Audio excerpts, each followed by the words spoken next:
welcome to another episode of What Are You Reading? What Are You Writing? A place where readers and writers come together to talk about books. If you're returning, thank you so much for coming back. And if this is the first time you've joined us, I am Karen E. Osborne, author of Getting It Right, and my new upcoming novel, Tangled Lies, a murder mystery that's coming out on July 22nd. And today I am joined by the gracious, smart, wise, lovely Kay Sprinkel Grace. Kay is the author of nine, mind you, professional books, but that's not what we're going to talk about today. She has a new wonderful project that we're going to talk about today. Welcome, Kay. Thank you, Karen. This is such a delight, and I love books, and I love reading, and I love writing. So this is the perfect fit. It is perfect. That is me too. So let's start there. What are you reading? What could you recommend to our audience? Well, I can recommend both light and heavy. I did a lot of light reading this summer. I don't know if other people did, but I felt it kind of broke the rhythm of what my life had become. And I read two books by Helen Simonson, who's an English writer, and one is called Major Pettigrew's Last Stand, which is absolutely wonderful, and the other one is called Between the Summer Between the Wars, and it's actually the summer before the war, and it is actually before World War One. But they all take place in the south of England, which is a part of England I'm very familiar with. So it was fun because she would reference places and I would think, oh, I've been there. She writes Helen Simonson, she writes in the most breezy, wonderful style, and I really enjoyed it. On the more serious side, I reread Anthony Doerr's All the Light We Cannot See, which to me is one of the most beautiful books I have ever read. And I think the real test for me on that book, I have a friend who's a retired professor who never reads fiction. Never, ever. No, everything is nonfiction. It's either serious, political, scientific, whatever. And I said, you really have to read this book. Well, he apparently carried it around for about a year. And then he read it. He couldn't put it down. He said, I've never read such a book that's such a page turner. And it's about the Battle of Saint-Lô in World War II. And it's just, Anthony Doerr is an amazing writer. And he wrote a novella called Memory Wall, which kind of veers in a little bit into science fiction. The whole idea that where do our memories go when we go?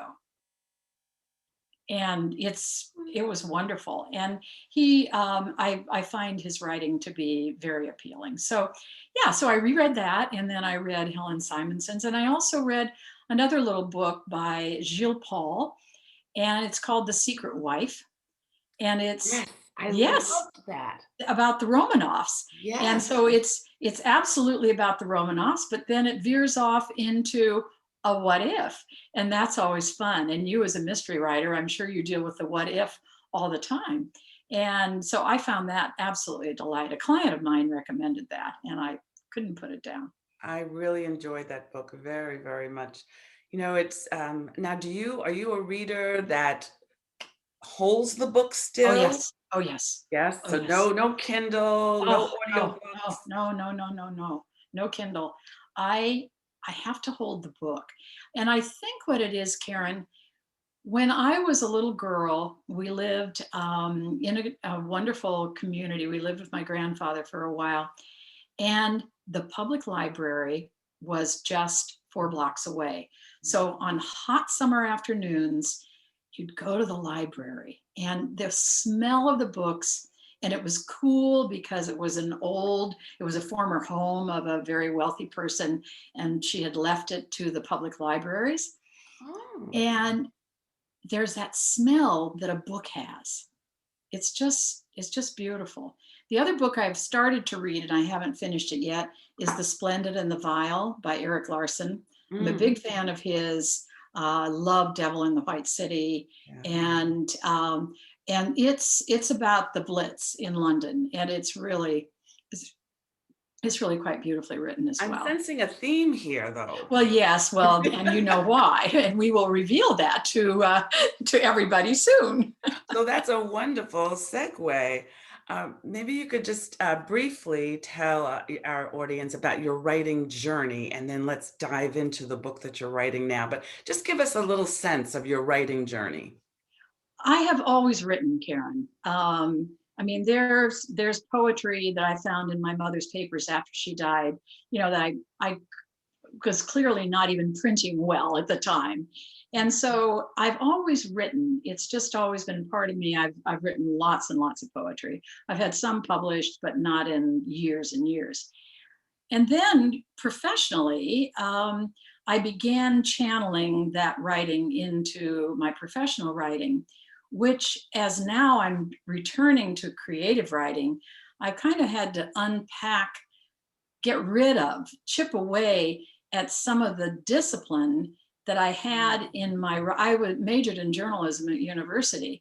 And I honed my writing. As I said to somebody, my writing is very spare.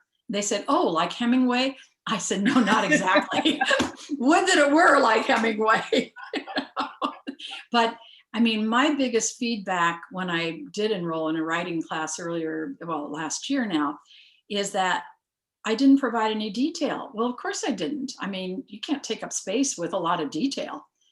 And the teacher said, "No, I want to know what she was wearing, what the room was like, what music was playing." And I thought, "Oh, wow. Okay." So my journey has brought me here now through kind of the creativity. I even wrote the all school musical when I was in high school, the book for it, the play.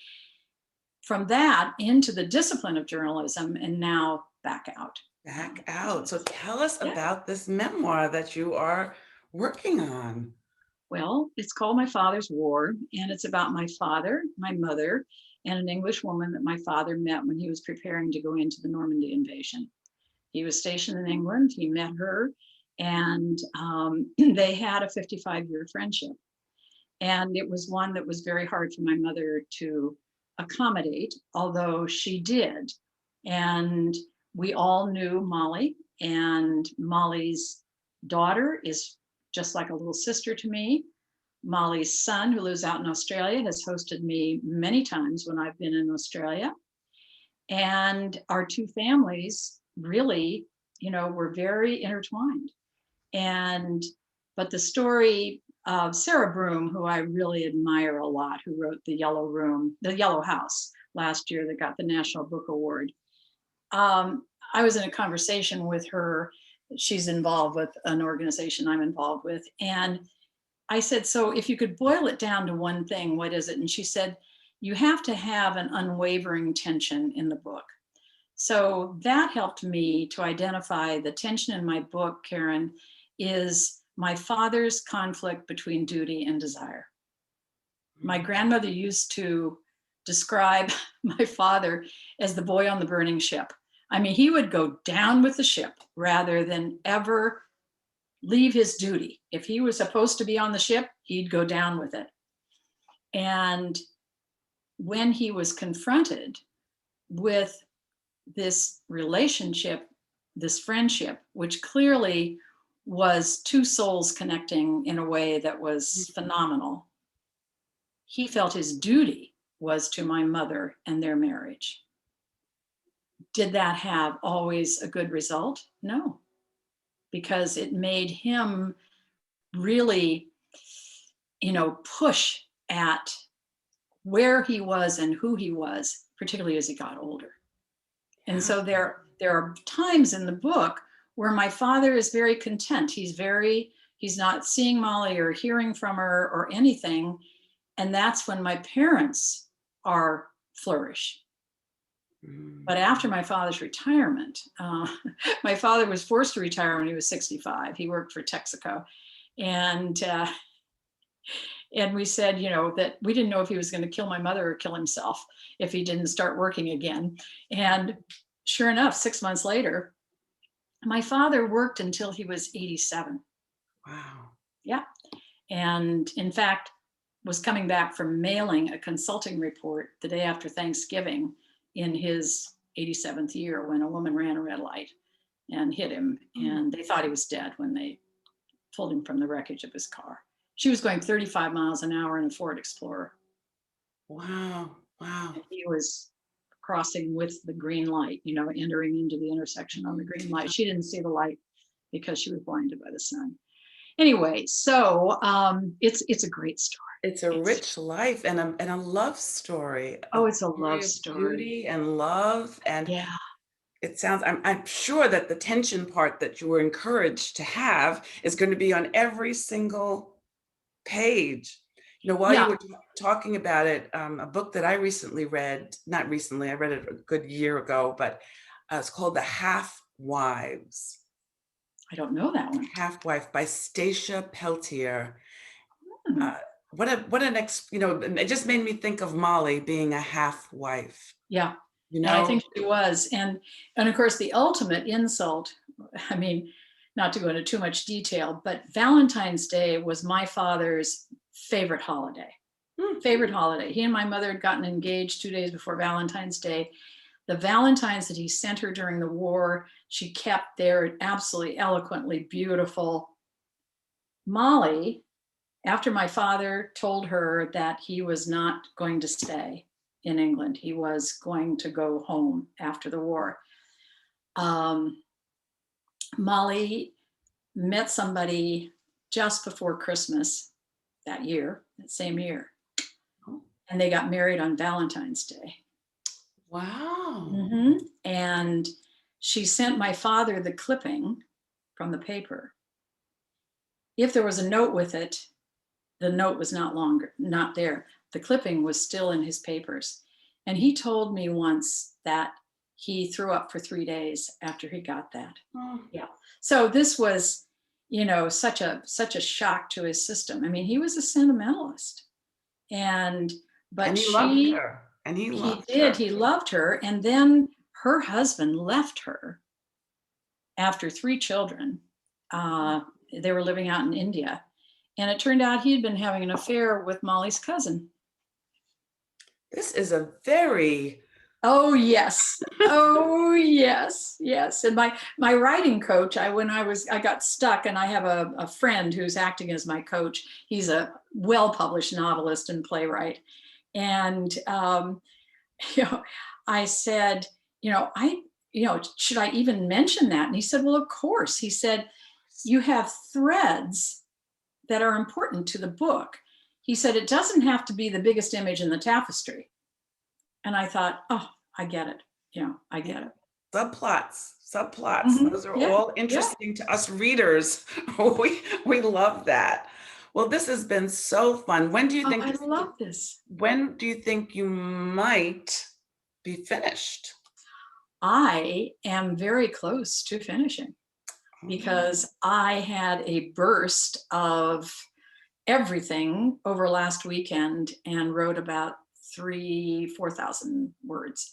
And not only that, I got through the part that I had been putting off because I didn't know how to handle it. And I handled it. I love it. And I'm happy with it. And interestingly enough, I've already written things at the end. My father's death, my mother's passing, all of that. I have already written that. That's done. And I guess my big question is, will it remain a memoir, or will the teacher that I had, she's going to read it. I'm paying her to read it and edit it. And, or will it go back to being a novel, which at first it was going to be, which would narrow it, because the memoir, because I know so much, but it would narrow it to be a novel. So we'll see what she says. Yeah. And memoir as novel, one of the things you and I were talking about before we came on for this audience is all the not gender, the genre. Well, that too. That too, yes. all the genre bending that Yes. is so acceptable now, and people appreciate it. So this sounds good. And maybe, as you know, I'm writing a memoir of my grandmother, so maybe Yes. our books will come out about the same time and we can do a talk Maybe together, we can. Wouldn't that be fun? to an event. Yes. I want to thank Kay so much for joining us. I want to thank you for joining us today. If you have any questions for either Kay or me, you can find Kay at kgrace.org. Is that right, Yeah, Kay? that's right. Very simple. kgrace.org. And you can find me at kareneosborne.com. And we would love to hear Yes. any questions you have, but also, what are you reading? And what are you writing? Thanks, guys. See you next time. Thank you so much, Karen.